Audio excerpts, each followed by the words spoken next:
What it do, YouTube, man? It is your boy Solid back with another solid reaction. And today we got meet the most overrated NBA player of all time. They call him Reggie Miller, the most overrated player of all time. That's what it says. That's what's in the title. So we're gonna have to check this one out and see what the heck's going on, man. If this is your first time seeing your boy Solid on your screen, man, do your boy a favor, man. Hit that like button, subscribe to the channel, and turn your notifications on, and leave me some comments and let me know exactly what you guys would like to see on this channel, man, because we're always interested and what you guys are interested in. But let's get into this. We'll see what's going on. Overrated and Reggie Miller. I don't see how it fits, but maybe I'm maybe I'm one of them overrated people. Maybe I'm one of them people who thinks too highly of Reggie Miller. So we're gonna go ahead and check this one out, man. Let's see what's going on, baby. One and only legend of winning, aka Low. All right. I'm back with another video.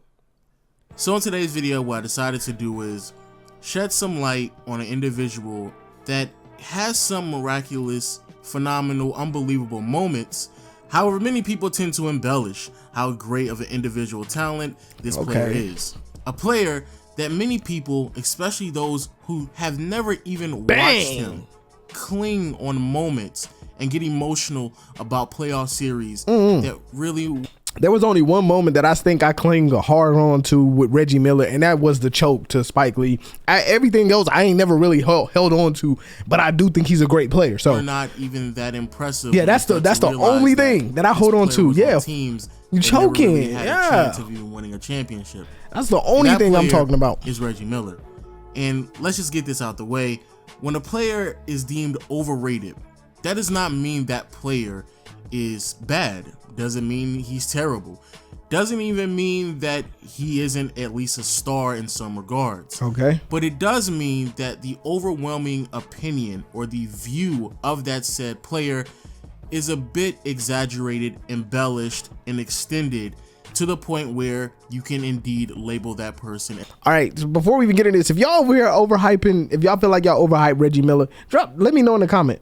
Cause I don't think anybody really overhypes Reggie. I think if anything, people underrate Reggie. Like, oh no, Reggie was a great shooter, but he didn't pass as much. Reggie was a great shooter, but he didn't play great defense. I think that's more people go down on Reggie Miller. Like, oh, he's not this good. He's underrated. I feel like people underrate him a lot instead of looking at what he really did for the game. So I mean, maybe I'm a little biased or something. I don't know. And when it comes to Reggie Miller, in many people's eyes, they believe that Reggie Miller is one of the top 10 greatest shooting guards of all time. I've seen people label I wouldn't say Reggie top 10, top 50 player of all time, not 50 even player outside of the top 50 list. And many people, like I said before, they cling on to these moments of a player's career that lasted 18 years. So let's get a couple things out the way first. Let's talk about facts only, just in case you don't thoroughly understand who Reggie Miller is. Now we understand. Reggie Miller. No, I'll take myself off this. I'm not on that list. Reggie Miller is a 6'7" shooting guard who spent 18 years in the NBA, all of which were played for the Indiana Pacers. Within his 18-year career, Reggie Miller recorded over 25,000 points, 4,000 rebounds and assists, a little over 1,000 steals, and 299 blocks. Had to get real specific there just so you understand how small of a number that is for a player who spent 18 years in the NBA, which left him with a career average of 18 points, 3 rebounds, 3 assists, a steal. If somebody know, drop in the comment what is Steph's blocks in the league as of right now.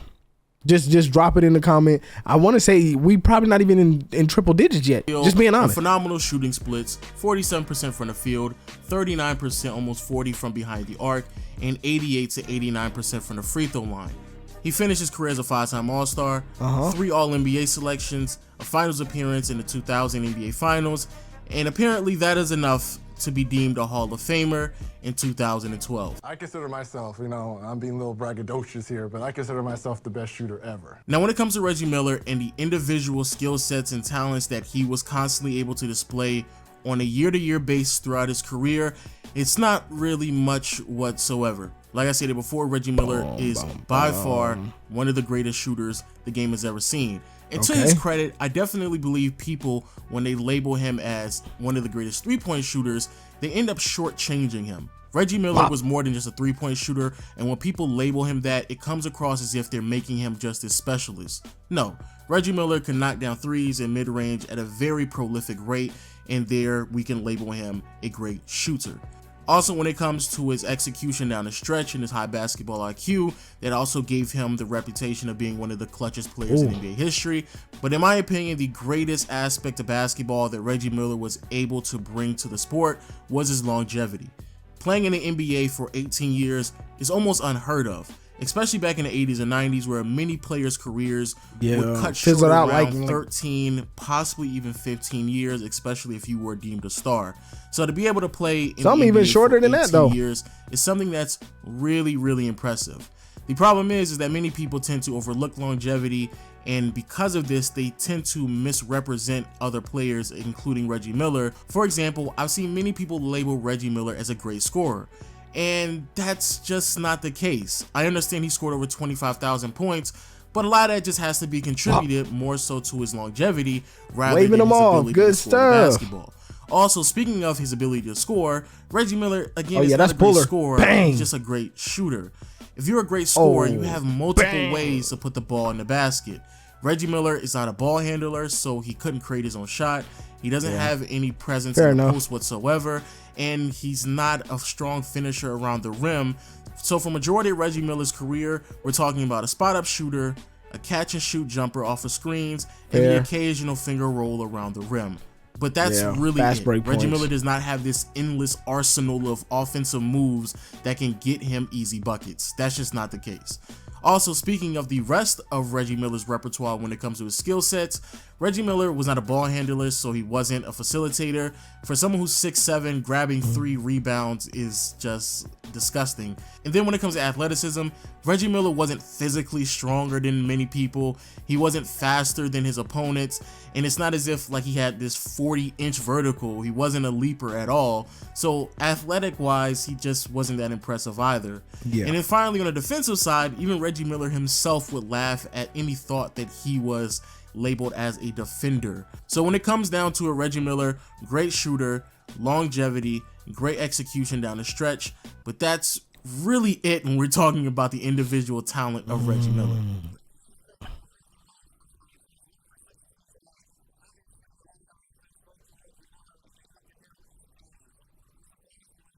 And speaking of execution and being able to be clutch down the stretch, let's go ahead and talk about Reggie Miller's playoff performances, because I definitely feel like this is a touchy subject when it comes to Reggie Miller. Now, is Reggie Miller clutch? Absolutely. One of the best clutch performers the NBA has ever seen.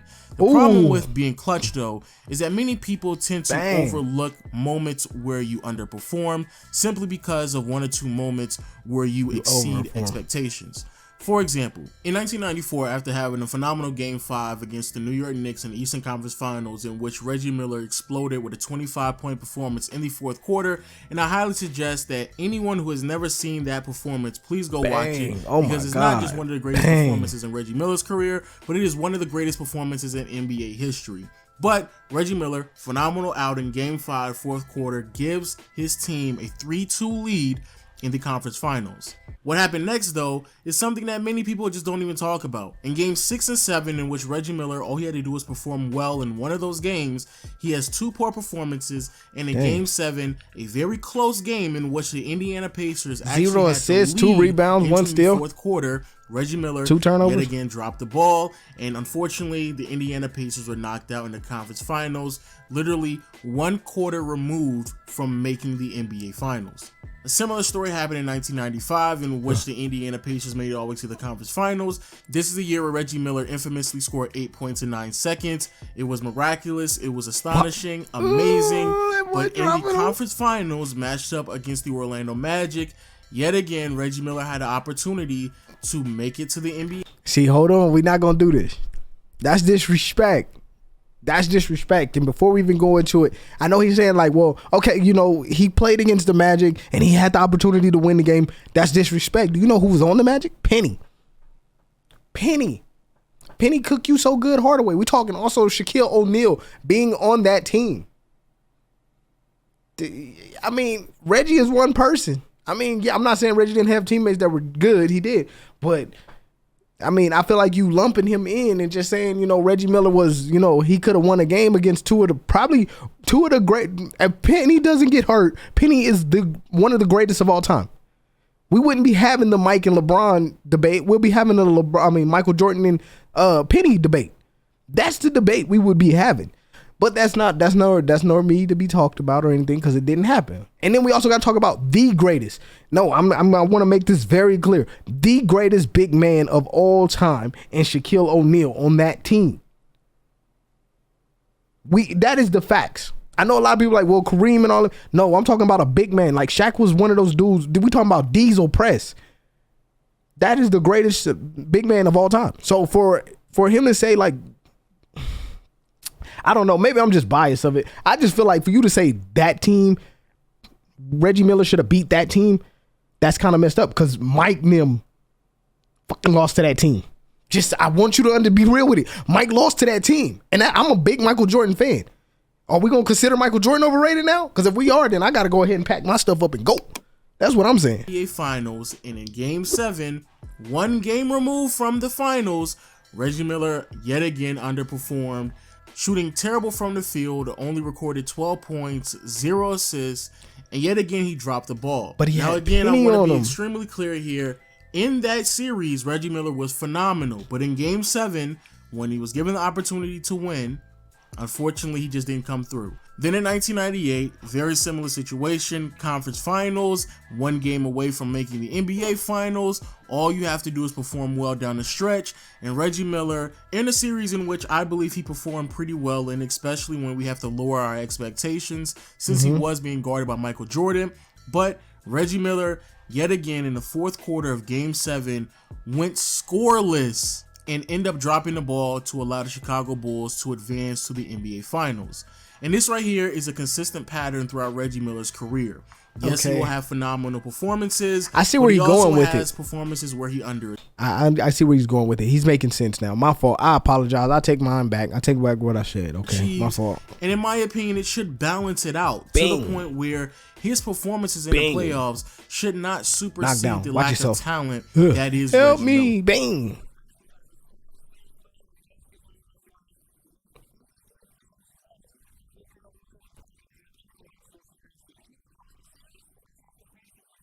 Now I know what many people are going to sit there and say.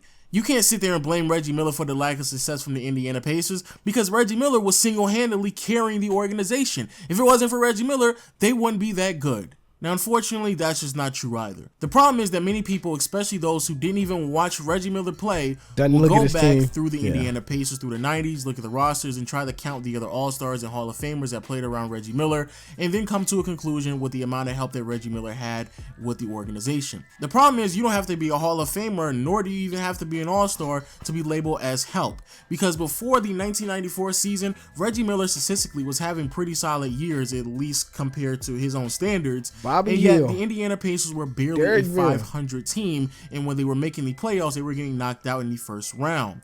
But during the 94 season, Larry Brown became the head coach, Rick Smith started to develop along with Dale Davis and Antonio Davis, and they acquired Derek McKee in the offseason, who was a great defensive piece on the perimeter, and that was a season in which they made the conference finals and they won 47 games that year.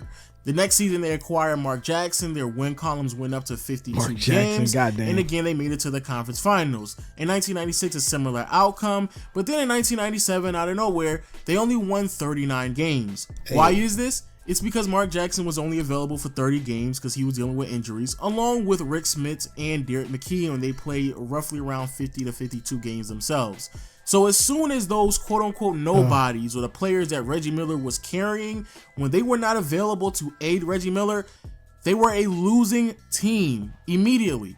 And then in the very next season, when everyone was healthy, they went back up to winning 58 games and made it to the conference finals. Fair. He needed them just as much as they needed him. Now we move on to the accolades. And trust me when I say this is going to be a shorter segment simply because there's not really much to talk about because Reggie Miller doesn't have that many accolades to his name. The only one he had. But going on with this playoff theme, let's actually look at Reggie Miller's finals appearance. And this is probably the best example explaining to why finals appearances are not as great as many people make it out to be. Oh, I like him. I like him. I like him. I like him. I like him.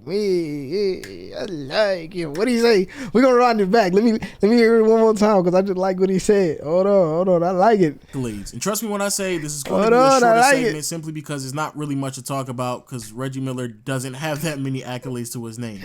But going on with this playoff theme, let's actually look at Reggie Miller's finals appearance, and this is probably the best example explaining to why finals appearances are not as great as many people make. So for all you LeBron James fans who say, well, he been there 15 times. He's been there. Okay? LeBron James been there 15 times. It don't mean nothing. It don't mean a thing if you ain't got that ring. Got me. Do-wop, do-wop, do-wop, do-wop, do-wop. I'm telling you, boy, it don't mean a dang thing. You can go there every week. Like, let me be honest with you. You could go to the championship every year, but if you lose, I am never going to consider you the greatest player of all time. Never in the history of Black History Month. I'm never going to do that. What are you talking about? It out to be, especially when you have a team coming out of a weak Eastern Conference. Because when it comes to Reggie Miller, everything had to go in his favor for him to finally make the finals. Keep talking. By the year 2000, Michael Jordan had already retired. Shaq was in the Western Conference. Penny and Grant Hill was suffering from injury, so they were never the same player.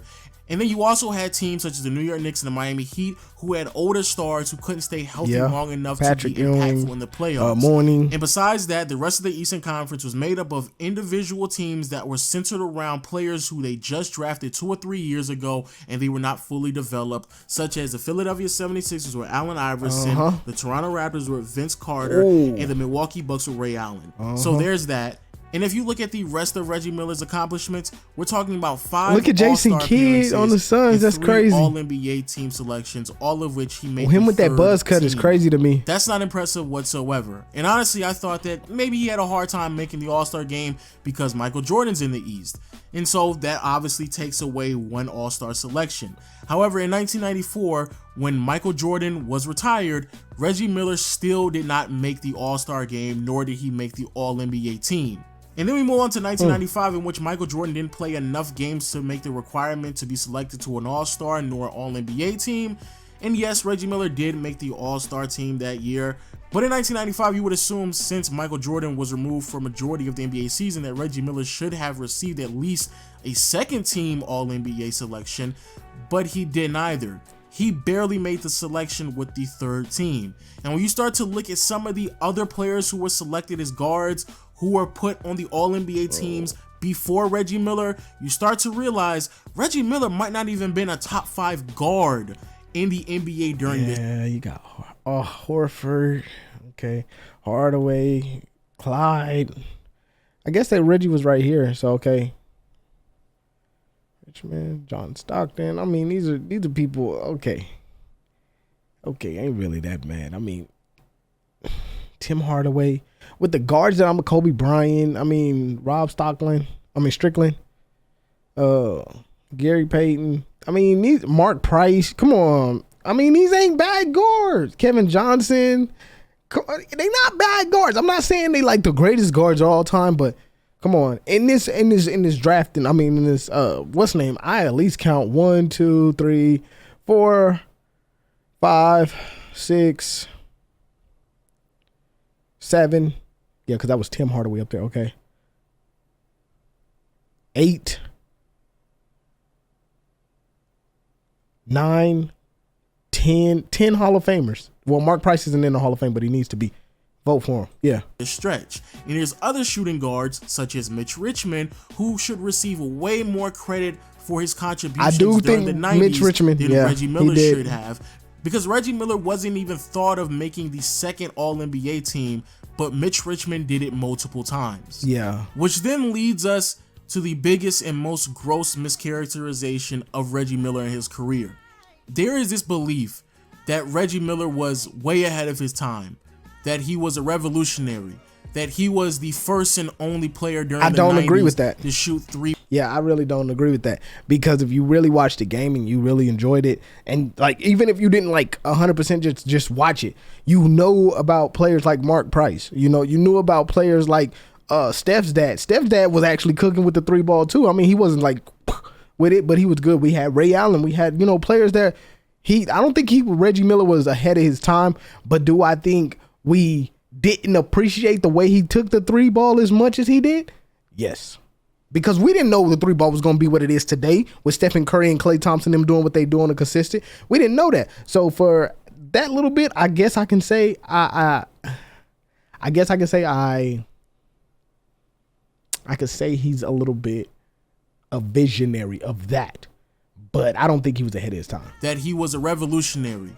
That he was the first and only player during the 90s to shoot 3-pointers at an abundant rate. That he was an outlier. That he was the player, the first player, the front runner, the forefather, the one to actually popularize 3-point shooting, because everyone else before him and during Larry, the 90s, they occasionally shot the 3-point ball, and he's the only one to make a career out of the long range shot. Now, was Reggie Miller a great 3-point shooter? Absolutely. Did Reggie Miller help the process and help popularize 3-point shooting? That is completely correct. That's what I just said, yeah. But to make it seem like he's the only player and to make it seem like he was an outlier during the 90s is inaccurate. During Reggie Miller's 18-year career, he only led the NBA in 3-pointers made twice. Dang, that's crazy. In one of those years, he tied 229 with Dan Marley. Now, some people may sit there and make the argument that, hey, well, maybe he didn't have to necessarily lead the NBA in 3-pointers made, but he possibly finished second or third. In some years, that's true, but it's only a handful of years. For a majority of Reggie Miller's career, he finished 5th to 10th in 3-pointers made on a year-to-year basis. That's which good means stuff. that, yes, he was an above-average 3-point shooter, and he did shoot it at an above-average rate when it comes to the volume and the amount that he was shooting.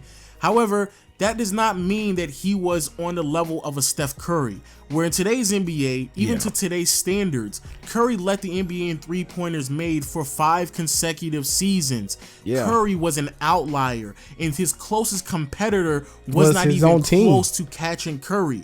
Reggie Miller, comparing him to his look at own that, Mark peers, Price, Reggie Miller, look at that, shooters, Danny Ainge, oh my God, Magic Johnson, look at these guys. Cooking with hot grits. Yeah. Danny Ainge is another player I want people to look at. Danny was good.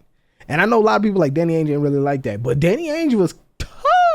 I'm telling you. During the 90s, he looked fairly normal against other players that you would deem as 3-point shooters. Yes. So if Scott, we're going to give credit where credit is due, Chuck Reggie Parsons, Miller receives what the hell? some credit, but so does the Dan Dale Marleys, Ellis, yes. the Dennis Scotts, the Mookie Blaylocks, Mookie, the yeah. Glenn Rices, along with Mitch Richmond, which is a player that I really want to harp on, along with Glenn Rice as well, because both of these players shot 3-pointers at the exact same rate as Reggie Miller did, and the percentages are extremely close to Reggie Miller as well. Or better. Look at his 3-point. 3, 5, 7 year stretch. Rice has actually had a better one to Reggie Miller. And I know many people are going to sit there and say, well, if that was the case, why is it that Reggie Miller ended up #1 in 3-pointers made at all time? Because he shot more. Ray Allen.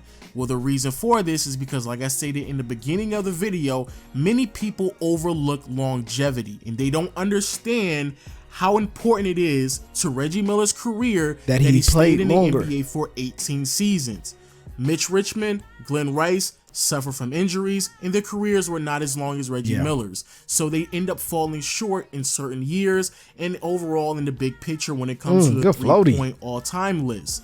But Mitch Richmond and Glenn Rice peak years are better than Reggie Miller's. Mitch Richmond was selected to more All-NBA teams than Reggie Miller. Mitch Richmond was selected to second All-NBA teams, with the high which socks? Reggie Miller was never selected to. However, no one talks about Mitch Richmond or Glenn Rice when it comes to the revolutionary style of basketball that they played during the 90s as well. You know why? Because people overrate Reggie Miller. So Reggie Miller, great shooter, clutch performer, longevity, top 15 to 20 shooting guard of all time, top 100 player of all time.